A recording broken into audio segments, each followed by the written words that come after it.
Sometimes life places us in battles that no one else can see, battles that leave no visible scars but weigh heavy on the soul. The world celebrates the moments when we shine, but very few understand the nights when our heart trembles under the weight of everything we carry. Pastor John Gray, a man known for his ability to inspire, encourage, and lift others with his laughter and faith, was silently fighting such a battle within himself. On stage, he was confident and full of life, speaking words that reached into the hearts of thousands, offering hope to those who felt broken or lost. Yet when the microphones were turned off and the audience disappeared, John was left alone with the weight of expectations, responsibility, and quiet emotional exhaustion. People saw the pastor, they saw the leader, they saw the encourager, but they did not see the man who struggled to breathe beneath his own burdens. Behind the laughter lived pain, behind the motivation lived fatigue. Behind the public figure was a human being who needed someone to hold him when the world felt too heavy to carry alone. And in that moment of vulnerability, the person who stood unshaken beside him was Aventer Gray, not because the world was watching,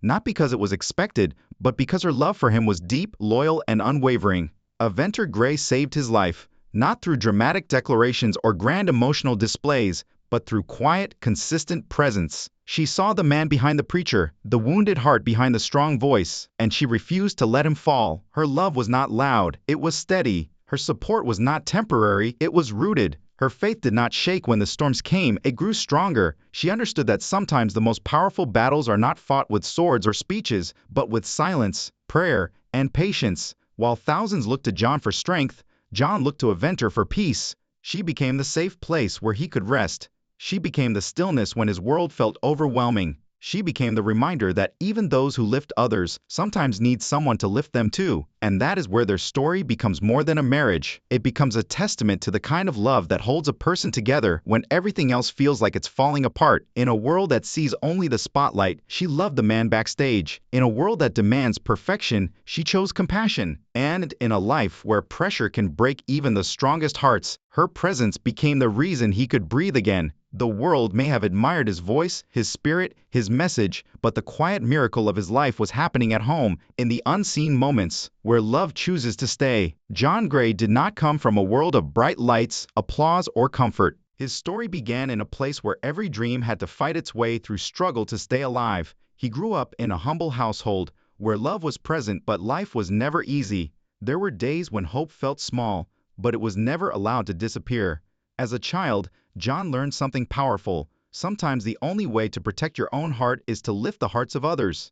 He discovered early that laughter could cover pain, that humor could protect wounds, and that making others smile could stop them from asking why he wasn't smiling himself. He became the friend who encouraged others, the voice that comforted those who were hurting, even while he quietly carried his own unseen weight.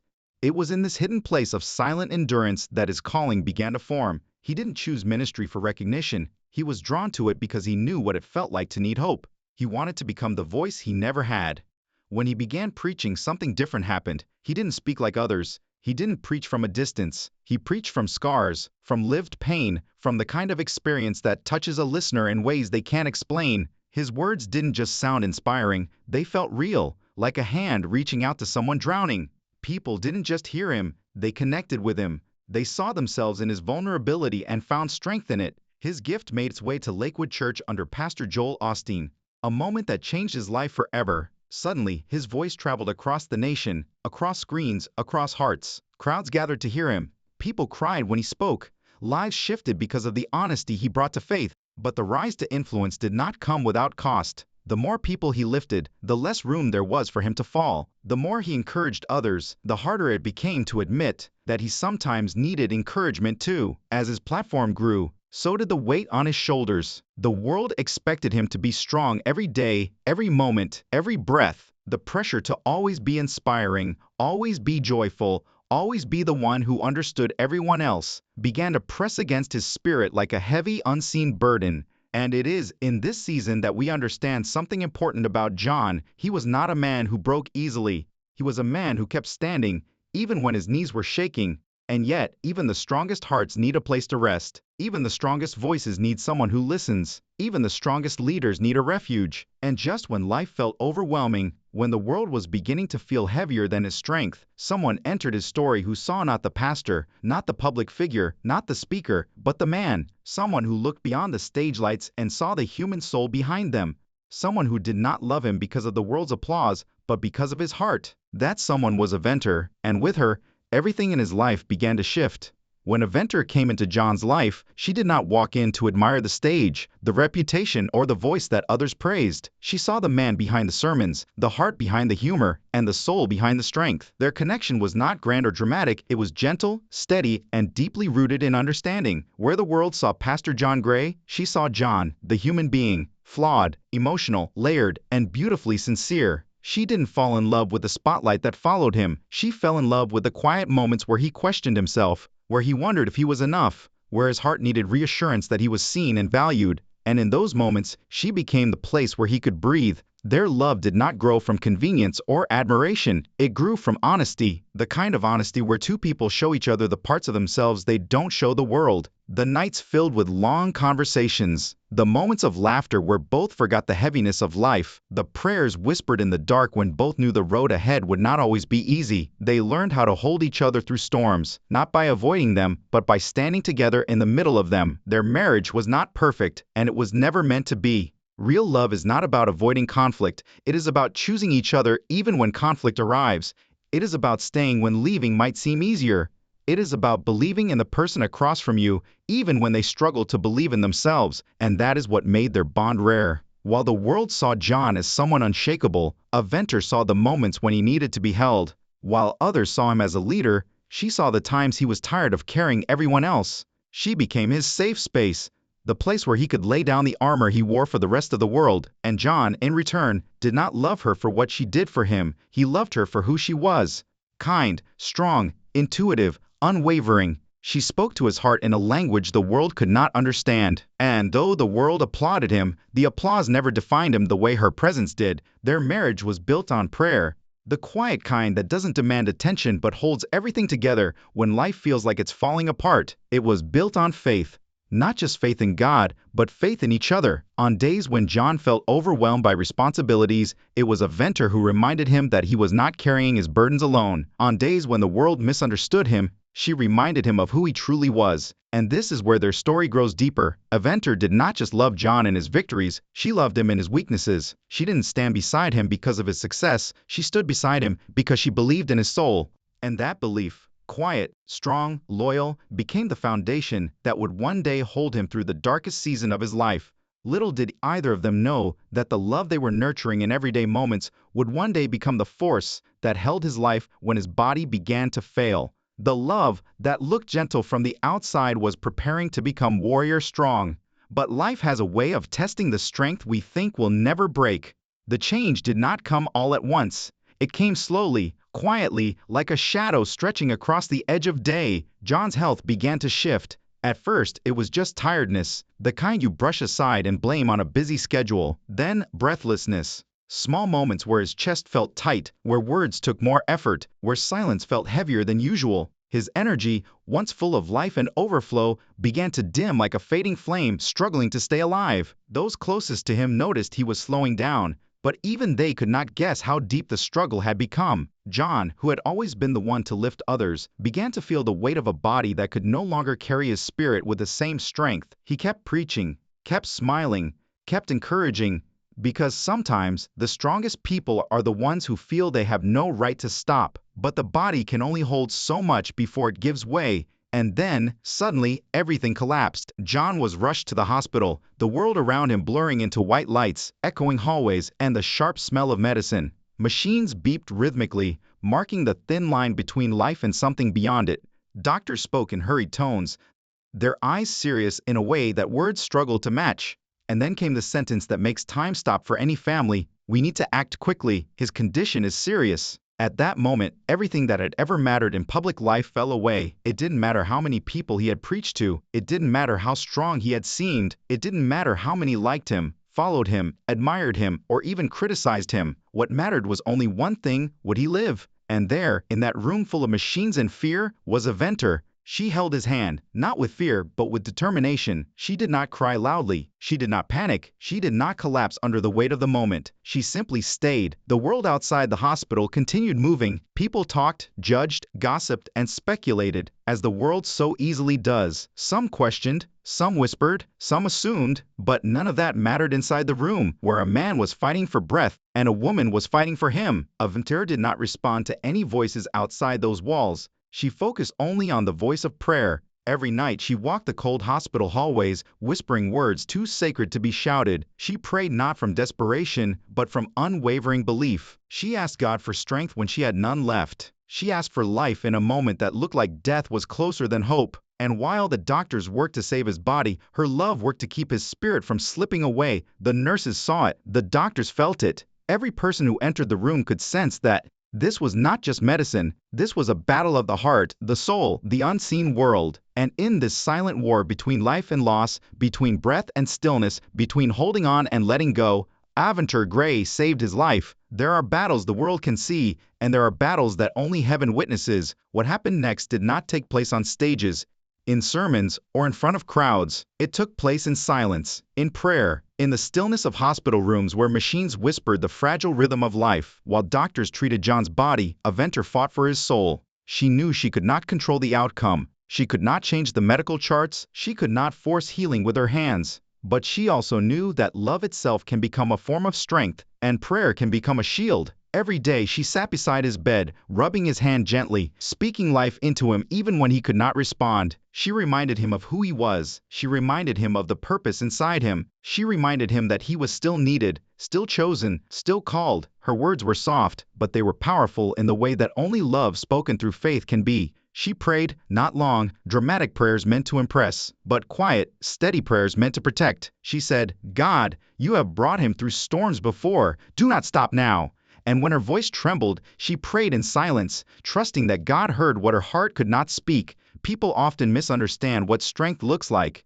Strength is not always shouting. Strength is not always standing tall. Sometimes strength looks like sitting in a cold hospital chair night after night and refusing to leave. Sometimes strength is choosing to hope when every report tells you not to. Sometimes strength is holding the hand of the one you love and refusing to let go, even when they no longer have the strength to hold back. And that is what Aventure did. She stayed. She stayed when it was exhausting. She stayed when it was painful. She stayed when it looked hopeless. She stayed because love taught her how to endure what fear could not. There were nights when she cried quietly, not because she lacked faith, but because faith sometimes hurts. Loving someone deeply means risking heartbreak, and yet she chose love anyway. She wiped her tears, took a breath, and prayed again. The nurses began to notice it. The atmosphere around John felt different when she was there. They would say, "He rests more peacefully when she's beside him." The doctors, though trained in science, could not ignore the invisible strength surrounding the room. Some battles are too big for human hands, and yet they can be carried through human hearts. That is what makes this love extraordinary. She did not try to save him through force. She fought for him through surrender. She surrendered her fear. She surrendered her timing. She surrendered her understanding. And with every surrendered tear, her faith grew stronger. And it is in these quiet, hidden spaces, where no cameras are rolling, no audience is watching, no praise is given, that the truth of love reveals itself. Love is not tested in celebration, it is tested in crisis. Love is not proven when life is easy, it is proven when everything is falling apart and someone still chooses to stay. And so, while the world outside formed opinions and conversations, a wife was rewriting the meaning of devotion. Her love did not ask to be applauded, it asked only for one more breath, one more chance, one more sunrise with the man she loved. And that is why, with full truth and no exaggeration, we say,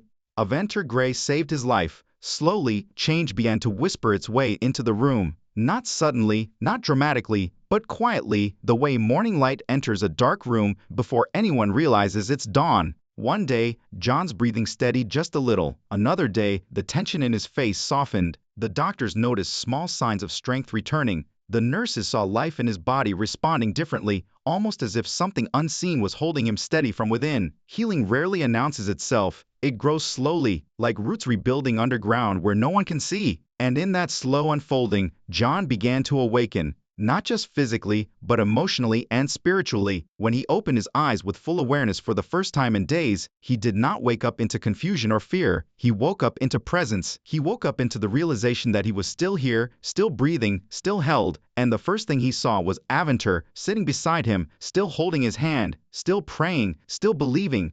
Her eyes carried exhaustion, yes, but also strength, a strength that had carried them both through the darkest valley. And in that moment, John understood something deeper than any sermon he had ever preached. He realized he was alive, not just because of medical intervention, not just because of time or chance, but because someone loved him enough to stand for him when he could not stand for himself. With a voice still weak, he spoke words that rose from the deepest place inside him. "You never left." And she answered, not with speeches, not with tears, but with a quiet nod, the kind that says, "I said I'd stay and I meant it."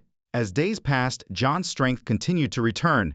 His body began to heal, his mind began to clear, and his heart began to understand just how close he had come to losing everything. But instead of breaking him, the experience transformed him. He saw life differently. He felt faith differently. He understood love differently. He realized that God had not just saved his life, God had shown him the miracle of devotion through the woman beside him. And when he finally had the strength to speak to others about what had happened, he did not talk about fear or suffering first. He talked about gratitude. He said, with clarity and conviction, "Aventur didn't just support me, Aventur Grace saved my life." Those words were not poetic, they were truth. She became his lifeline when he had no strength to hold on. She carried him when he could not carry himself. She believed for him when his own belief grew faint. And that belief changed him. It softened parts of his heart that had once been guarded. It made him more patient, more grounded, more aware of how fragile and precious life truly is. His healing wasn't just recovery, it was rebirth. He didn't return to life as the same man. He returned as someone who had seen the edge of eternity and come back with new meaning. He understood now that purpose was not about crowds or applause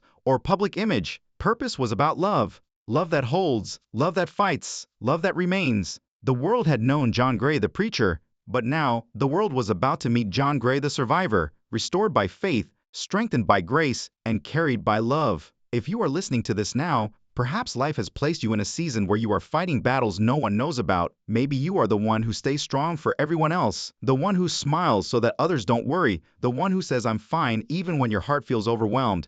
Maybe you've learned how to carry pain quietly, how to hold tears until you are alone, how to breathe through moments that feel too heavy to speak about. And maybe, like John, you have been the encourager, the supporter, the one who holds others together, only to find yourself wondering where your own strength will come from when you need it most.